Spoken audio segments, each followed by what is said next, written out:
یہ بات بار بار کہی جاتی ہے کہ شام اور لیبیا جیسے ممالک میں اس لیے خانہ جنگی ہو رہی ہے کیونکہ وہاں کی فوج کمزور تھی۔ پچھلے دنوں یہی بات جاوید احمد غامدی صاحب نے بھی کہی ہے۔ اس بات میں کتنی سچائی ہے؟ آئیے اصل حقیقت معلوم کرتے ہیں۔ 1996 میں لیبیا کی ابو سلیم جیل میں ایک خوفناک واقعہ پیش آیا۔ اس جیل میں قیدیوں نے بہتر سہولیات کے لیے احتجاج شروع کیا۔ جیل کے عملے نے انہیں دبانے کے لیے طاقت استعمال کی تو قیدیوں نے 2 گارڈز کو پکڑ کر یرغمال بنا لیا۔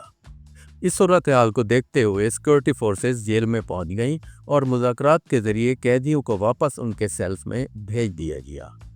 اگلے روز مختلف سیل سے قیدیوں کو نکال کر صحن میں لایا گیا اور پھر ان پر سیکورٹی فورسز نے گرینیڈ پھینکے، ساتھ ساتھ بھاری اسلحے سے فائرنگ بھی شروع کر دی۔ 2 گھنٹے سے زائد جاری اس فائرنگ کے نتیجے میں 1200 قیدی ہلاک ہو گئے۔ ان قیدیوں کی لاشوں کو غائب کر دیا گیا اور صحن کو صاف کر دیا گیا۔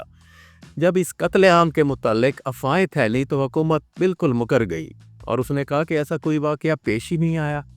اس دوران ایک نامور وکیل فتحی تربیل نے ان قیدیوں کے خاندانوں کی طرف سے مقدمہ لڑنے کا اعلان کر دیا۔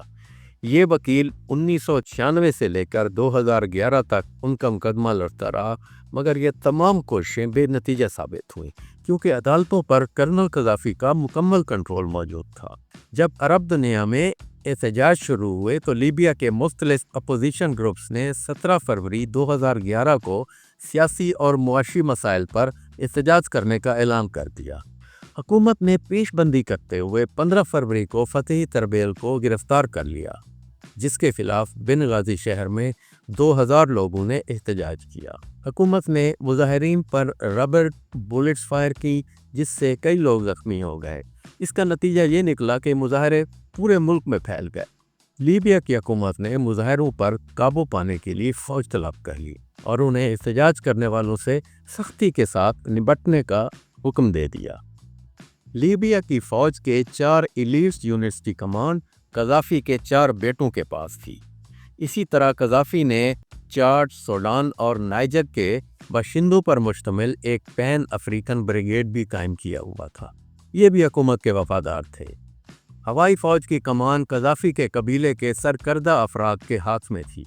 گویا عدالت کے ساتھ ساتھ فوج بھی مکمل طور پر قذافی کی گرفت میں تھی۔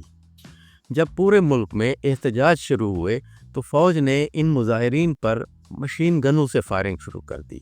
اس کے ساتھ ساتھ مختلف علاقوں میں مظاہرین پر توپ خانے سے گولے بھی برسائے گئے اور بعض جگہوں پر 2 گن شپ ہیلی کاپٹرز کا استعمال بھی کیا گیا، جس سے بڑے پیمانے پر ہلاکتیں ہوئیں۔ جب پرامن مظاہرین پر گولیاں برسائی گئیں تو احتجاج کی قیادت مختلف قبائل کے لیڈروں اور انتہا پسند عناصر کے ہاتھ میں چلی گئی، جس کے نتیجے میں پورے ملک میں مسلح تصادم شروع ہو گیا۔ لیکن لیبیا کی افواج اتنی طاقتور تھیں کہ وہ بڑی آسانی سے ان تمام مخالف گروہوں کو کچل سکتی تھی۔ اس موقع پر اقوام متحدہ کی سیکورٹی کونسل نے قرارداد نمبر 1973 منظور کی، جس میں رکن ممالک کو یہ اختیار دیا گیا کہ وہ لیبیا کے شہریوں کے تحفظ کے لیے تمام ضروری اقدامات اٹھا سکتے ہیں۔ یوں بیرونی مداخلت کا راستہ بھی کھل گیا۔ نیٹو ممالک کو خدشہ تھا کہ اگر لیبیا میں انتشار جاری رہا تو وہ اس کے تیر سے محروم ہو جائیں گے اور تارکین وطن کی بڑی تعداد یورپی ممالک کا رخ کرے گی۔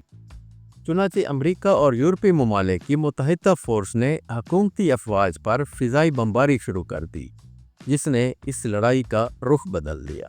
کرنل قذافی جس فوجی کانوائے کے ساتھ سفر کر رہا تھا اس پر بمباری کی گئی، جس کے نتیجے میں قذافی کو اپنی جان بچانے کے لیے چھپنا پڑا، مگر جلدی آپ کو معلوم ہے کہ مخالف گروہوں نے اسے تلاش کر لیا اور تشدد کے بعد اسے قتل کر دیا۔ اس دن سے لیبیا میں مرکزی حکومت ختم ہو گئی اور مختلف علاقوں میں وار لارڈز کی حکومت قائم ہو گئی۔ عرب ممالک اور ترکی بھی اس لڑائی میں شامل ہو گئے اور مختلف گروہوں کی امداد شروع کر دی۔ ان سب کا اپنا اپنا مفاد تھا۔ بیرونی مداخلت کی وجہ سے پورا ملک خانہ جنگی کا شکار ہو گیا اور یہ صورتحال آج تک جاری ہے۔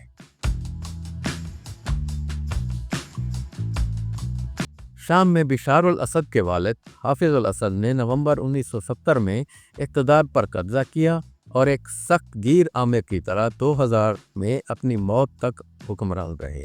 ان کی وفات کے بعد ان کے بیٹے بشار الاسد نے اقتدار سنبھالا اور اپنے والد کی طرح آئینی گرفت کے ساتھ حکمرانی شروع کر دی۔ دونوں باپ بیٹے کی حکمرانی کے دوران عدالتیں، افواج، پولیس، بیوروکریسی سمیت تمام ادارے حکومت کے کنٹرول میں تھے۔ کسی کو پرامن احتجاج یا مظاہرے کرنے کی بھی اجازت نہیں تھی۔ چنانچہ اندر ہی اندر لاوا پکتا رہا اور وہ مارچ 2011 کو ابل پڑا۔ مارچ 2011 کے پہلے ہفتے میں شام کی سیکورٹی فورسز نے اسکول کے 10 بچوں کو گرفتار کر لیا۔ ان بچوں کی عمریں 15 سال یا اس سے بھی کم تھی۔ یہ واقعہ ایک صوبائی شہر دارا میں پیش آیا۔ یہ گرفتاریاں دیواروں پر ڈاؤن ود دا رجیم لکھنے کے بعد ہوئی۔ ان بچوں کو جیل میں بھیج دیا گیا جہاں ان پر پرامانہ تشدد کیا گیا۔ 2 ہفتوں تک ان بچوں کے خاندان ان کی رہائی کی کوششیں کرتے رہے۔ جب اس میں ناکامی ہوئی تو انہوں نے سڑکوں پر احتجاج شروع کر دیا۔ سیکورٹی فورسز نے ان پر گولی چلا دی جس سے کئی لوگ ہلاک ہو گئے۔ ان ہلاک شدگان کے جنازے میں 77 آزاد کی آبادی میں سے 20,000 کے قریب افراد نے شرکت کی، جو بہت بڑی تعداد تھی۔ ان لوگوں نے حکومت کے خلاف نعرہ بازی کی اور حکومتی عمارتوں پر حملہ کر دیا۔ اس واقعے کی خبر پھیلی تو ملک کے دوسرے علاقوں میں بھی احتجاج شروع ہو گیا اور دھیرے دھیرے یہ احتجاجی مظاہرے پورے ملک میں پھیل گئے۔ حکومت نے ابتدا میں ان مظاہروں کو پولیس تشدد کے ذریعے کچلنے کی کوشش کی، مگر ناکامی کے بعد جنوری 2012 میں فوج طلب کر لی گئی۔ ہومس شہر مظاہرین کا گڑھ سمجھا جاتا تھا۔ فوج نے اپنے آپریشنز کے لیے اس شہر کا انتخاب کیا اور اس پر ٹینکوں، گن شپ، ہیلی کاپٹرز، توپ خانہ، مارٹر، بھاری مشین گنیں اور حتیٰ کہ سنائپرز کے ذریعے دھاوا بول دیا۔ یہ حملہ اس قدر شدید تھا کہ پورا شہر ملبے کے ڈھیر میں تبدیل ہو گیا۔ اس حملے میں 250 افراد ہلاک ہو گئے جبکہ باقی ساری آبادی شہر چھوڑ گئی۔ نتیجہ یہ نکلا کہ 7 لاکھ کی آبادی کا شہر کچھ ہی دنوں میں ویرانی کا منظر پیش کر رہا تھا۔ اس کامیابی کے بعد فوج کا حوصلہ بڑھ گیا تو اس نے دیگر علاقوں میں بھی ایسے ہی آپریشن شروع کر دیے۔ جواب میں پرامن مظاہرین نے بھی ہتھیار اٹھا لیے۔ جب عام لوگ ہتھیار اٹھا لیتے ہیں تو بہت جلد دہشت گرد تنظیمیں ان میں گھس کر قیادت سنبھال لیتی ہیں۔ لیبیا کی طرح شام میں بھی یہی ہوا اور جنگجوؤں نے فری سیرین آرمی تشکیل دے دی۔ جب شامی افواج اور اس کے مخالف گروہوں کے درمیان لڑائی شروع ہوئی تو بیرونی ممالک کو بھی اس میں شامل ہونے کا بہانہ مل گیا۔ فری سیرین آرمی کو امریکہ، یورپ، سعودی عرب، خلیجی ممالک اور ترکی نے ہتھیار فراہم کرنے شروع کر دیے۔ دوسری جانب حکومت کی حمایت کے لیے ایران، حزب اللہ اور روس میدان میں آ گئے اور پھر دیکھتے ہی دیکھتے پورا ملک ان طاقتوں کے لیے میدان جنگ بن گیا۔ اس خانہ جنگی کا انجام یہ ہوا کہ پورے ملک کو تباہ کرنے کے بعد بشار الاسد فرار ہو کر روس پہنچ گیا۔ ملک کی مرکزی حکومت ختم ہو گئی اور مختلف علاقوں میں وارلارڈز قابض ہو گئے۔ اب بخوبی سمجھ سکتے ہیں کہ مسئلہ فوج کی کمزوری یا طاقت کا نہیں تھا، بلکہ خانہ جنگی کی بجا آمرانہ طرز حکومت تھا۔ جب حکمرانوں نے فوج، عدلیہ، پولیس اور دیگر تمام اداروں کو اپنی گرفت میں لے لیا تو احتجاج کے سوا کوئی راستہ ہی نہیں بچا تھا۔ مگر پھر پرامن احتجاج کرنے والوں پر بھی گولیاں برسائی گئیں تو یہ راستہ بھی بند ہو گیا اور معاملات انتہا پسند قوتوں کے ہاتھ میں آ گئے، جنہوں نے مختلف علاقوں پر قبضہ کر کے وہاں مقامی حکومتیں بنا لی۔ یوں پورا ملک بکھر گیا۔ ایسی صورتحال میں مختلف بیرونی ممالک اپنے اپنے مفادات کے تحت مختلف گروہوں کی حمایت شروع کر دیتے ہیں۔ وہ انہیں اسلحہ بھی دیتے ہیں اور آپریشن لیول پر ان کی رہنمائی بھی کرتے ہیں، جس کے نتیجے میں پورا ملک خانہ جنگی کا شکار ہو جاتا ہے۔